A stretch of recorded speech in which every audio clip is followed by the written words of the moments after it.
नागपूर शहरातील सीताबर्डी परिसरात एका रेस्टॉरंटमध्ये मध्यरात्री चोरीची घटना घडली आहे।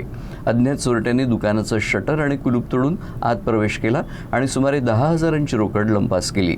संपूर्ण घटना सीसीटीव्ही कॅमेऱ्यात कैद झाली असून पोलीस आरोपींचा शोध घेत आहेत। ही घटना अभ्यंकर रोड येथील आनंद भंडार रेस्टॉरंटमध्ये घडली।